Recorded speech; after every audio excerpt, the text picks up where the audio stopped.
आम्हा वारकऱ्यांसाठी ही एकादशी विशेष आहे। या जगातला तो प्रत्येक माणूस वारकरी आहे जो ज्ञानेश्वर माऊलींवरती, तुकाराम महाराजांवरती आणि संतांवरती मनापासून प्रेम करतो। आपल्यासारखे सुखासीन लोक एसीच्या कॅबिनमध्ये बसून सुख कसं मिळवावं याच्या गप्पा सांगतात, लाईफचे फंडे सांगतात कोणाच्या जीवावरती। आयुष्यात कुठलंही दुःख असेल, संकट असेल तरी कोणता मायबाप आपल्या पाठीशी उभा आहे, तर माझ्यासाठी तर तो मायबाप आहे म्हणजे माझी माऊली, संत ज्ञानेश्वर माऊली। आजची एकादशी ही आमच्यासाठी विशेष असते। कार्तिक शुद्ध एकादशी म्हणजे पंढरीची वारी। सर्व संत मांदियाळी कार्तिकी शुद्ध एकादशीची पंढरपूरची वारी करायला एकत्र जमले। संत नामदेव महाराज असतील, गोरोबा काका असतील, संत ज्ञानेश्वर महाराज आदी चारी भावंड असतील, संत चोखामेळा असतील, अगदी संत चोखामेळा स्वतःच्या कुटुंबासह असतील, नरहरी सोनार असेल, ही सगळी संत मंडळी वारी करून, पंढरपूरची वारी करून आता आळंदीला यायला निघालेले आहेत। कारण आळंदीमध्ये एक वेगळा सोहळा होऊ घातलेला आहे। सर्व मांदियाळी येते आळंदीच्या दिशेने मजल दर मजल करत एकादशीच्या आधी 4 दिवस सर्व संत आळंदीमध्ये पोहोचतात। आळंदीमध्ये पोहोचल्यानंतर 4 दिवस कीर्तन भजन यांचा धुमाकूळ चालू आहे। त्यानंतर उजाडतो तो कार्तिक वद्य एकादशीचा दिवस।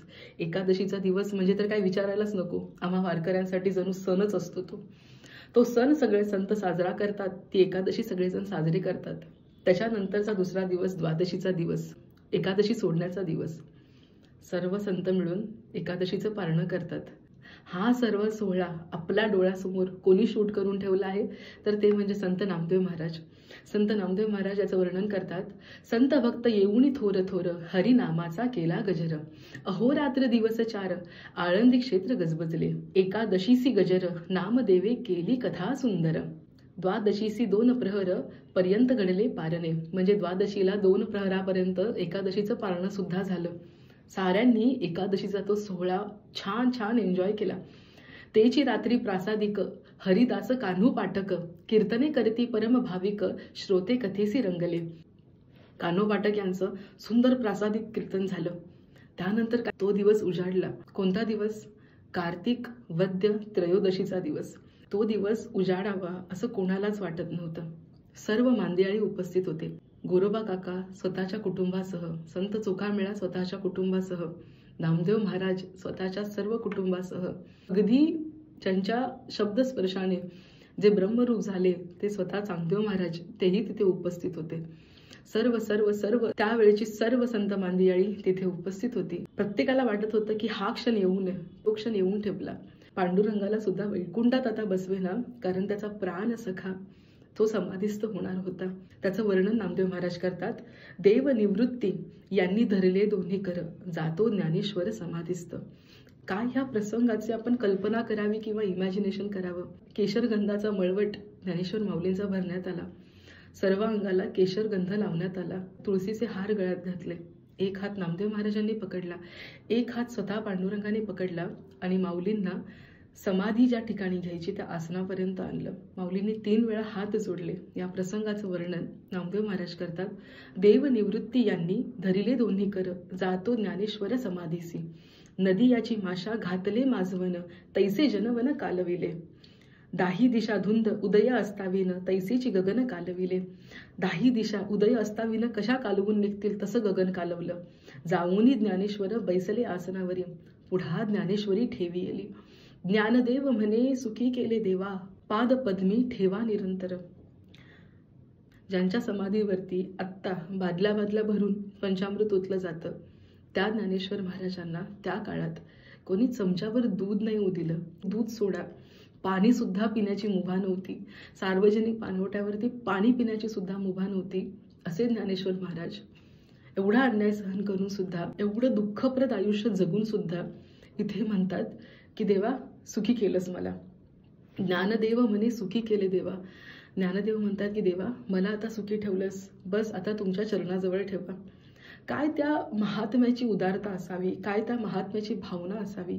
ज्ञानेश्वर महाराजांचे शब्द जरी नाही ना कळले तरी ज्ञानेश्वर महाराजांच्या मनात असणारी करुणा, त्यांचं चरित्र हे आपल्याला एवढं शिकवून जाईल ना की त्यांचे शब्द समजून घेण्यापर्यंतही जायची गरज नाहीये। या महात्म्याचं वर्तन, या महात्म्याची भावना ही जरी आपण समजून घेऊ शकलो ना, तरी आयुष्याचं तथ्य आपल्याला कळेल. एखाद्या व्यक्तीने आपल्याला नुसता एखादा शब्द जरी बोलला तरी त्याच्यावरती सूड ठेवणारे आपण, कधी त्याचा पुन्हा अपमानाला आपण गिव्ह बॅक देऊ, कधी आपण त्याची परतफेड करू असं आपल्याला वाटतं. तिथे हे छोटंसं लेकरू सगळ्या जगाला ज्ञान वाटून स्वतः समाधी घ्यायला जातं आणि समाधीपूर्वी म्हणतं की देवा तू मला सुखी केलंस. 3 वेळा जेव्हा जोडिले करकमळ, झाकियले डोळे ज्ञानदेव, भीम मुद्रा डोळा निरंजनी लीन, झाले ब्रह्मपूर्ण ज्ञानदेव, नामा म्हणे आता लोपला दिनकर, बाप ज्ञानेश्वर समाधिस्थ.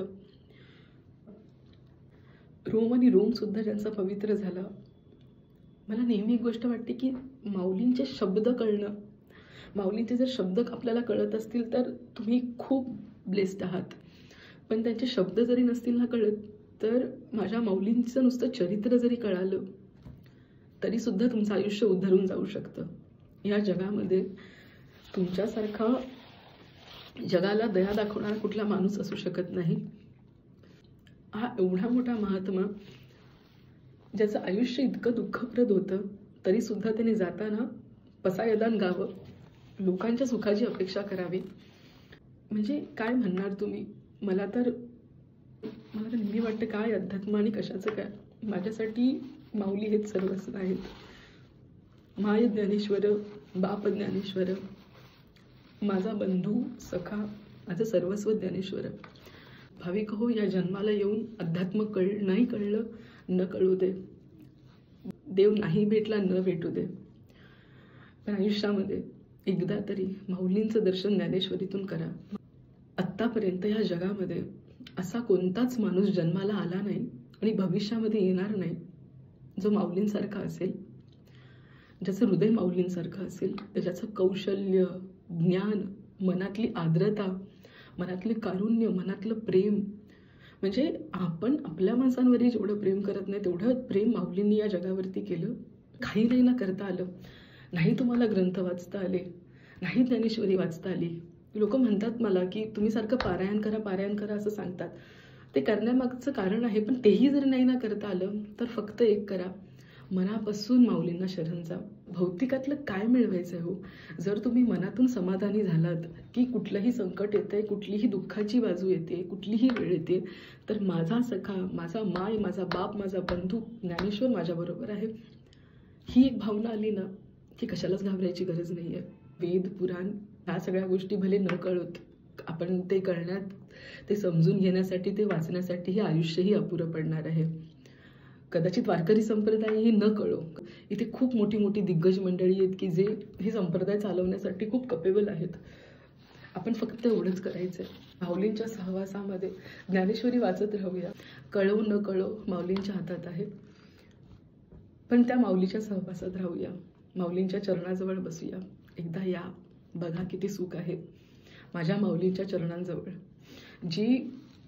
जे सुख आईच्या कुशीत बसून येतं ना, या संसारामध्ये प्रेम मागायला गेलं तुम्हाला प्रेम मिळणार नाहीये.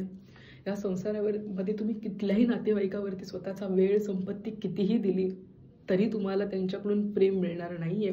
थोडा वेळ मिळेल पण ते शाश्वत नाहीये. तर शाश्वत प्रेम हवं असेल, शाश्वत भक्ती हवी असेल, मोक्ष वगैरे सगळ्या दूरच्या गोष्टी येतो, पण प्रेम, समाधान जर हवं असेल ना तर ते फक्त माऊलींच्या चरणाजवळ आहे. हा समाधी सोहळा तुमच्या नजरेसमोर आणण्यासाठी मी कपेबल पर्सन नाही आहे, पण जर तुमच्या मनामध्ये भाव असेल ना तर या अभंगाची प्रत्येक ओळ आणि ओळ तुम्हाला त्या क्षणापर्यंत घेऊन जाऊ शकते. माझी एकच कळकळ होती की या दिवसाच्या रूपाने हा अभंग तुमच्यापर्यंत यावा आणि जो कोणी हा व्हिडिओ पाहिल त्याच्या मनामध्ये एकदा तरी अशी भावना व्हावी की who was this person Dnyaneshwar, आणि त्याने एकदा तरी गुगल करावं ज्ञानेश्वर म्हणून आणि त्याला त्याची माहिती मिळावी.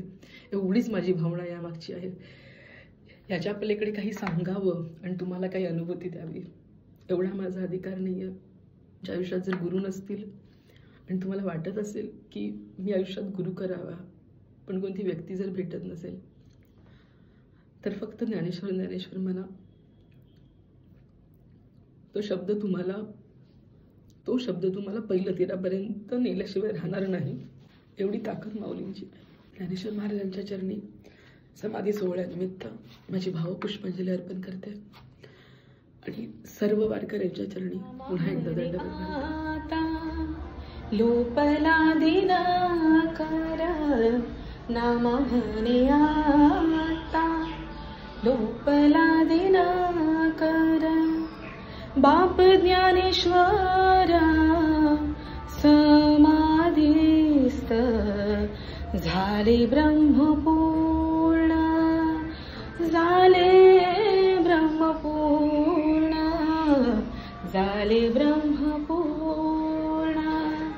ब्रह्मपूर्ण, झाले ब्रह्मपूर्ण. ज्ञानदेव झाले ब्रह्मपूर्ण, ज्ञानदेव, ज्ञानदेव झाले ब्रह्मपूर्ण.